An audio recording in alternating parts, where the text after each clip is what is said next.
Bonjour tout le monde et bienvenue dans Lecture du mois, l'émission qui parle des mangas, comics et BD que j'ai lus durant le mois en cours. Et on va terminer le mois de mars 2019 avec cette petite pile. Et il y a 2-3 petites BD d'un auteur que j'aime pas mal.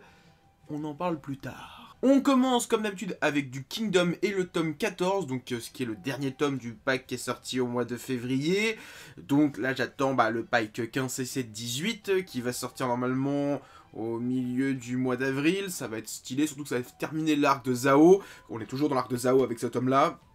On a le général Uken qui est apparu, enfin qui était apparu vers la fin du tome précédent. Et là il arrive, il dégomme des culs, c'est un monstre. Voilà, il n'y a pas d'autre mot à dire, c'est un monstre. C'est le grand général de l'armée de Zao, et il montre que c'est un grand général. Et aussi dans ce tome, ça y est, Uki se déplace, Uki entre sur le champ de bataille, et ça va être trop génial dans le prochain tome. Moonlight Act tome 24. Alors avant de commencer, je tiens vite fait à faire une petite annonce.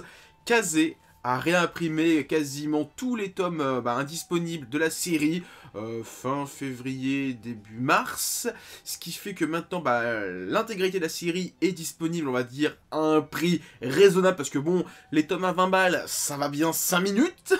Et donc si vous connaissez pas, foncez dessus, c'est super bien. Donc là on entre dans, clairement, bon depuis quelques tomes, on savait qu'on entrait dans l'arc final. Et là, ça y est, là on amorce la grande bataille finale qui va, il reste plus que 5 tomes. Donc forcément, c'est la dernière, la der des der.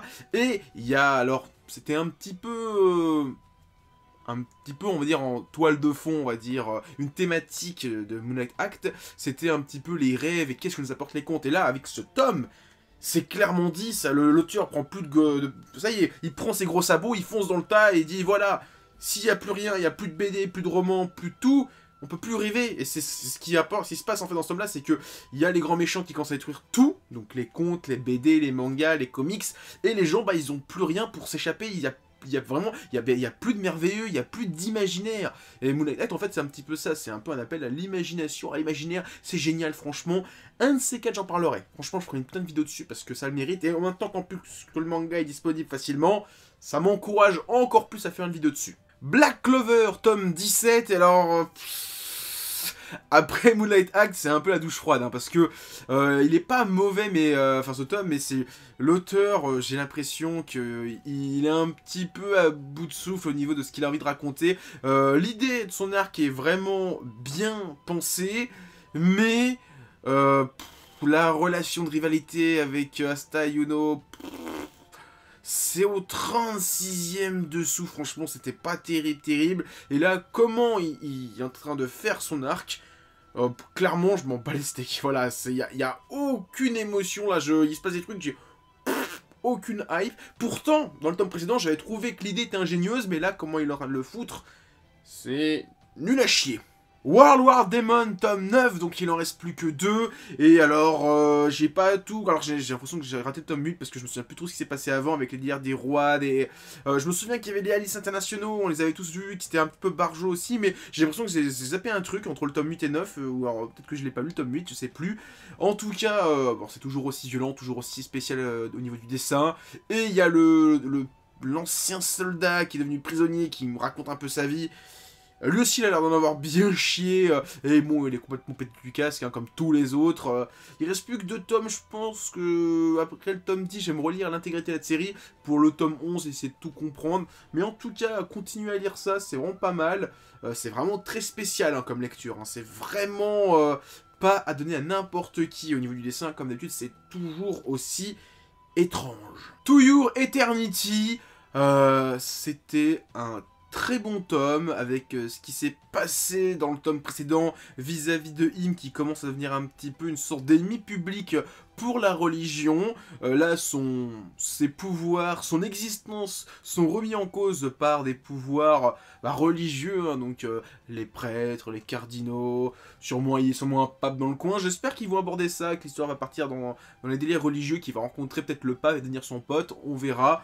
Là, en tout cas, c'est clairement la fin de l'arc avec le prince Bennett, je sais plus comment il s'appelle, Bonchen, le prince Bonchen, et là, Im s'entraîne dans ce nouveau tome, et découvre des nouveaux pouvoirs, et j'ai hâte de lire le tome 10, parce que franchement, ça se finit sur un truc, j'ai hâte de lire la suite, c'est To You Eternity. J'ai fait une vidéo sur Assalan Voice de l'auteur, bah c'était au début du mois de mars. Allez voir, c'est son précédent manga, et ça c'est encore mieux. Clairement c'est encore mieux que Assalan Voice. Dr Stone, tome 5, c'est toujours aussi sympathique à lire. En plus, l'anime arrive au mois de juillet, si je dis pas de conneries. J'ai hâte de voir ça, parce que franchement, le manga est sympathique. Et voir un Boichi animé, c'est un truc qu'on va sûrement pas voir souvent, donc autant en profiter. Là, c'est la fin de l'arc tournoi qui avait été amorcé dans le tome 4, hein. C'est le précédent. Et à la fin de ce tournoi, donc de la victoire de Senku, on commence à découvrir des origines sur le village dans lequel Senku est depuis le tome 2-3, et il découvre les origines de ce village. Et c'est bon, j'avais lu les scans, donc je connaissais le secret, mais j'avoue que quand tu lis le truc, tu fais « Oh putain !» Et là, tu commences à faire certains cheminements par rapport à des trucs, mais là, le prochain tome va continuer sur le flashback qui nous explique les origines du village dans lequel est Senku, et c'est vraiment bien stylé.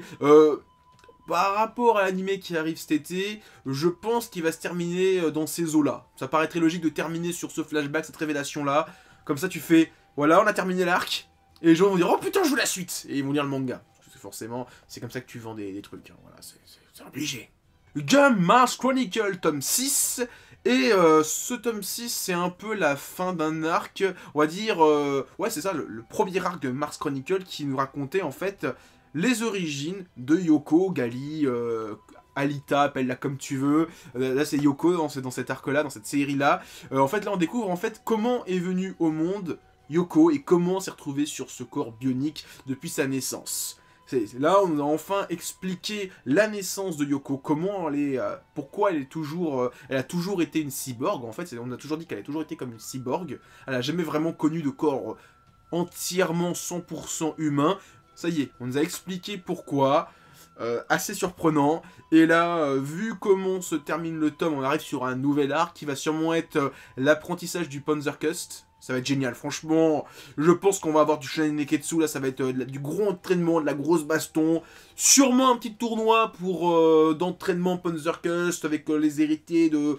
Je vois un délire comme ça, je sais pas pourquoi, de toute façon ils teasent une putain de bataille, ça va être génial, ça va être épique, et lisez ça, c'est bien.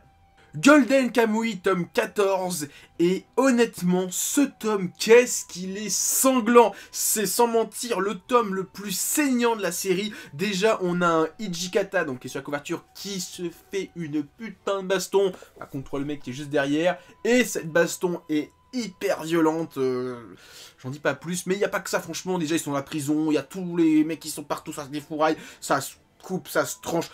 Il est hyper violent, franchement c'est hyper violent, voilà je le dis, je le répète, et surtout, trahison, voilà, complot, tout ça, et ça se finit sur un truc, tu dis, waouh, on est en train de voir, franchement quand j'ai vu le tome, je dis, waouh, ils sont ensemble, genre des trucs que tu pensais, déjà quand tu voyais Hijikata avec Sugimoto ensemble, tu dis, je pensais pas qu'ils finiraient ensemble, et là, il se passe un truc encore plus improbable, et aussi, on quitte Hokkaido. On va dans une région, c'est censé être la Russie, qui est annexée par le Japon.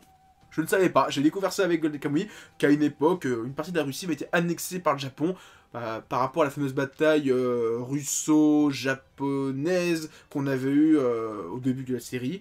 Ils ont conquis une partie de la Russie. Et donc on va être un peu dans cette région-là, ça va être intéressant, franchement j'ai hâte de voir ça. Green Mechanic, tome 4, alors Yamichi au niveau du dessin, j'ai rien à dire franchement à tout chabille. Par contre j'avoue qu'au niveau de l'histoire, je suis un petit peu perdu, ça fait longtemps que j'ai pas lu les tomes précédents, et que là je suis arrivé en plein milieu du tome 4 et j'ai fait... Oh là là, putain c'est quoi déjà? Alors je me souviens des personnages, mais je me souviens plus trop ce qui s'est passé dans le tome précédent. J'avoue que en plus ça commence avec vraiment dans l'action, tu fais waouh, il s'est passé quoi déjà avant? Je me souviens plus trop. Voilà, donc j'ai suivi le tome et j'étais pas trop, j'ai à moitié compris, j'ai l'impression d'être arrivé en plein milieu d'une saison 7 d'une série et de pas tout comprendre avec les relations des personnages, que machin travaillait bidule, que machin était pote avec bidule et que, voilà, j'étais un peu dans ce délire là, et voilà, faut peut-être que je me relise les tomes précédents parce que c'est pas top là. Outlaw Player, avec ce tome, on conclut l'arc qui avait commencé dans le tome 7, peut-être même le tome 6, si je dis pas de conneries. Bon, avec là, il y a le combat contre Fenrir, quoi, qui est en couverture. Et ouais, c'est un gros tome baston, ça défouraille bien, il y a des bonnes scènes Neketsu. C'est stylé, voilà, c'est vraiment stylé. Ça avance, là, il commence à y avoir des délires avec la guilde super forte, là, avec le mec en armure et la meuf qui a des cornes, qui commence à faire des complots. Je pense que ça va commencer à partir dans cette direction-là avec la série, qu'il va falloir les empêcher de faire leur truc. On sait pas trop encore ce qu'ils veulent faire, ils veulent conquérir le monde, mais je pense qu'il y a d'autres subtilités derrière, à voir. Voilà, Outlaw toujours aussi sympa. Les Montagnes Hallucinées, deuxième et dernier tome de la collection Lovecraft de Ki-hoon. Alors, petit teasing, j'ai rencontré l'éditeur en chef de Ki-hoon durant le salon du livre. Normalement, cette année, il va y avoir un autre titre de la collection qui va arriver, qui va être un one-shot cette fois, qui est toujours par Gutanabe. Il m'a donné le titre, et j'ai pas retenu. Donc voilà, bon, il y a un titre qui va arriver cette année, je ne sais pas quand. Mais en tout cas, voilà, ça va arriver. Je suppose que ça va arriver dernier trimestre de l'année, donc sûrement au mois de septembre, dans environ 6 mois, parce que le tome 1 est sorti il y a quoi, maintenant quasiment 6 mois, je pense qu'on va avoir un tome tous les 6 mois, je pense, hein. Peut-être qu'il va arriver pour la Japan Expo, à voir, peut-être qu'ils vont l'inviter pour la Japan Expo, ça serait stylé. En tout cas, moi j'ai relu le tome 1 pour être à fond dedans, et ce tome-là rentre vraiment à lire Cthulhu, parce que déjà on le voit sur la couverture, on voit Cthulhu, mais là en fait ils expliquent un petit peu qu'est-ce qu'ils ont découvert dans le tome 1, les sortes d'étoiles de mer qu'ils ont découvert dans le tome 1, et là il y a au moins 3-4 chapitres qui expliquent leurs origines, comment ils sont venus sur Terre, qu'est-ce qu'ils ont fait. C'est génialissime, franchement. Gutanabe, il s'est lâché au niveau des planches, franchement, il y a des pages, ça c'est dingue. Et j'ai vraiment envie de me lire le roman, sauf que j'ai vu qu'il était à 4€ sur Amazon, peut-être que je vais me le prendre pour le lire, pour essayer de voir la différence entre cette œuvre graphique et l'œuvre d'origine. En tout cas, je recommande, c'est une super œuvre, et en plus c'est en 2 tomes, c'est très bien. Un zoo en hiver de Jiro Taniguchi. Alors, ce mois-ci, Casterman a réédité 2 nouveaux titres de Jiro Taniguchi, Furari et Un zoo en hiver. J'ai pris les 2. J'ai pas encore lu Furari, donc j'en parlerai dans le prochain lecture du mois, ou peut-être le suivant encore, on verra. C'est pas le meilleur titre de l'auteur que j'ai lu à ce jour. En même temps, j'ai lu Quartier lointain, Un journal de son père, le journal de mon père, j'ai lu Le ciel radieux, j'ai lu des bons trucs. Donc là, je pense que j'ai eu même le haut du panier de Taniguchi. Forcément, bon, les titres un peu moyens, tu les fais, ouais, c'est pas ouf, t'as l'impression de voir un filler, quoi. C'est pas mauvais, mais c'est clairement moins bien que ce qu'il a fait avant. Enfin, que ce que j'ai lu avant. Là, en fait, Un zoo en hiver, c'est... Alors déjà, en plus, le titre est assez trompeur. Je pensais que ça serait vraiment sur un mec qui passe sa vie dans un zoo en hiver. En fait, il y a 2-3 scènes dans un zoo, et puis c'est tout. C'est plutôt, on va dire, le vrai titre, je le donnerais, ça serait le début d'un mangaka, ou un truc comme ça. En fait, c'est l'histoire d'un jeune, ouais, 18-20 ans, qui va devenir apprenti mangaka. Voilà. Et qui rêve de devenir mangaka. On pourrait limite, alors je crois que c'est le cas, mais je suis pas sûr, peut-être que j'ai une connerie, c'est limite une biographie de Taniguchi de ses débuts de carrière, voilà. J'en dis pas plus, peut-être que j'ai une connerie, hein, mais on m'a dit que c'était ça, hein. Peut-être qu'on me trompe, on m'a trompé, je ne sais pas. En tout cas, c'était sympa à lire, mais voilà, clairement, j'ai lu Quartier lointain, c'est la meilleure série de l'auteur, voilà, ça fait pas le poids, c'est tout. Scott Pilgrim de Brian Lee O'Malley aux éditions e-comics. Scott Pilgrim, c'est un comics qui date un petit peu maintenant. Moi, j'avais découvert l'univers avec le film de Edgar Wright qui fait une petite introduction au début de cette réédition. Un pote à moi qui était fan m'a dit « Hey, les comics, c'est génial !» Je les avais lus, et c'était génial, c'était 6 tomes en noir et blanc, enfin noir, gris, blanc, tout ça, comme un manga, c'était format manga, et en fait là il y a e-comics qui a fait une réédition, je dis, je saute dessus, et c'est une réédition, bon, 25€ quand même, mais belle édition avec des bonus dedans, et surtout c'est en couleur, entièrement en couleur, donc c'est vraiment génial de redécouvrir l'œuvre entièrement en couleur, et tout le monde dit, lisez ça en couleur, c'est génial, c'est super bien. Alors pour ceux qui ne connaissent pas, on suit Scott Pilgrim qui va sortir avec une fille qui s'appelle Ramona Flower, qui est censée être américaine, et en fait en sortant avec elle, il s'est plus ou moins engagé à affronter tous ses ex maléfiques, qui sont nombre de 7, qui vont venir les uns après les autres, et qui sont tous un petit peu déjantés, qui ont des pouvoirs et qui sont complètement dingues. Voilà, le premier il s'appelle Patel, je sais plus son prénom, c'est Patel, c'est un indien qui est habillé comme un pirate et qui peut invoquer des démons. Et qui fait des. Voilà, qui danse avec des démons, 4 filles démoniaques. Voilà. C'est des trucs comme ça, il y en a un, je tease vite fait, il y en a un, il se bat avec des pouvoirs parce qu'il est végétarien. Voilà, c'est des trucs comme ça, c'est des bails comme ça. J'en dis pas plus, vous allez voir, c'est génial. Il y a un univers très jeu vidéo, parce que déjà, le héros est dans un groupe de rock qui s'appelle les Sex Bomb Homb, donc pour Mario, il y a pas mal de références à la pop culture, très jeux vidéo, très comics, pas trop manga, mais voilà, c'est super bien. Et moi, je sais pas si j'ai dit, mais un de ces quatre, quand je pense que déjà quand la série sera terminée, je laisserai un petit peu de temps passer, mais c'est sûr, c'est qu'un jour je ferai un Monsieur Manga 60 dessus, parce que cette série vaut le coup d'œil. Franchement, lisez ça, c'est super bien. Les Fils El Topo de Jodorowsky et de Ladron. Alors, Les Fils El Topo, c'est la suite du film El Topo de Jodorowsky, un film des années fin 70, début 80, c'est l'un de ses premiers films, je crois que c'est son deuxième film. Jodorowsky, Métabaron, L'Incal, voilà, un auteur que j'aime pas mal, et j'ai découvert El Topo il y a moins d'1 an. C'est un film très spécial. Si vous aimez les blockbusters, vous allez pas aimer parce que c'est très spécial. Voilà, c'est du Jodorowsky. Il y a beaucoup de thématiques qui sont abordées. Pour faire simple, on suit El Topo, un brigand qui abandonne son fils, son premier fils, qui est donc sur la couverture qu'on voit ici, qui est encore jeuneau dans le film, hein, et en fait il va avoir des péripéties, et à la fin du récit il va devenir quelqu'un de gentil, et il va même devenir un saint à la fin, en mourant. Et donc là, ça se passe des années après, on suit son fils qui est censé être Cain, et donc son autre fils, il a un autre fils entre temps, après plus tard dans le film, qui s'appelle Abel, qui naît à la fin du film, où la femme est enceinte à la fin du film, je sais plus trop. Et en fait, Jodorowsky voulait toujours conclure son histoire, parce qu'il voulait faire une trilogie, d'après ce que j'ai compris, et il a jamais pu, parce que ça faisait peur au producteur. Donc il a dit, moi je veux gagner de l'argent, je veux que mon idée soit finie. Donc il a fait une BD avec la Ladron, et c'est une super BD qui est composée à chaque fois de 3 bandes. En fait, chaque page c'est 3 bandes, avec des cases, hein, mais c'est vraiment 3 bandes. Je vais vous montrer, ça sera plus simple. Voilà, c'est toujours 3 bandes. Pas plus, pas moins. Il y a toujours 3 bandes horizontales avec quelques cases, mais voilà, c'est vraiment pour donner ce délire cinématographique. Et donc on suit son fils aîné Cain, qui se passe après le film, qui est un peu maudit parce que son père lui a jeté une malédiction qui fait que plus personne ne pourra le voir. Donc en fait, quand les mecs, il s'approche des gens, les gens se tournent et ne le regardent pas, ils ferment les yeux, donc il peut faire tout ce qu'il veut aux gens, les gens ne le regardent pas, sauf que ça le rend fou, et donc il va essayer de se sauver. Donc à la fin il va appeler son frère Abel, qui va être donc le nom du prochain tome, qui s'appellera Abel, et le 3e tome qui sera le dernier, ça se rappellera Abel Cain. Et c'est super bien, mais c'est très spécial, hein.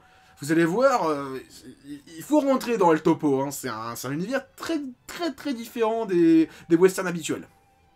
On continue avec Jodorowsky, et cette fois il est en collab avec Jérémy sur Les Chevaliers d'Héliopolis, le tome 3/4, Rubedo, l'œuvre rouge. Donc on est toujours avec Asiantar, qui est censé être Louis XVII, le fils de Louis XVI, qui a été décapité lors de la Révolution.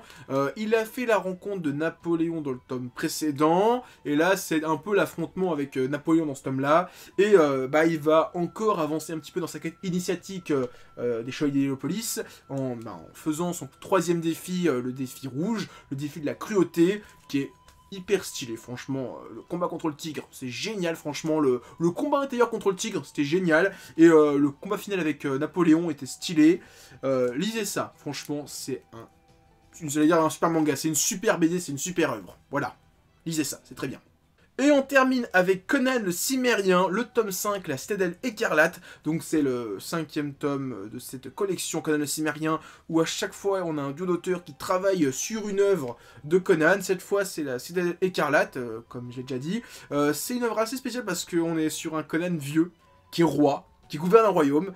Et donc c'est étrange de voir un Conan sage qui est pas violent, moins violent, on va dire. Il est violent, il se bat, hein, il se bastonne, il tranche des têtes, hein, mais c'est pas le barbare sans foi ni loi, c'est le roi assagi avec l'âge, et en plus, il y a un truc, c'est que il va avoir ses démons passés qui vont revenir. Il y a un mec qui dit « Hey, avec des années, t'étais un barbare, je vais te niquer ta race !»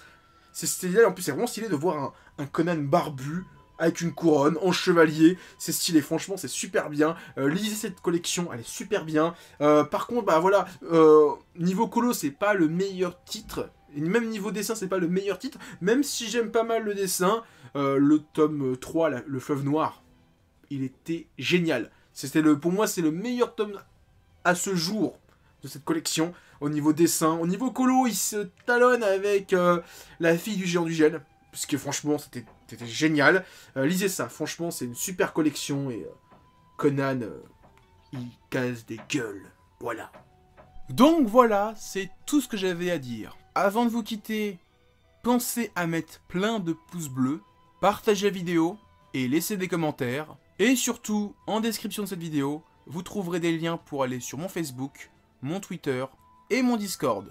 Allez, à plus tout le monde et continuez à lire des mangas.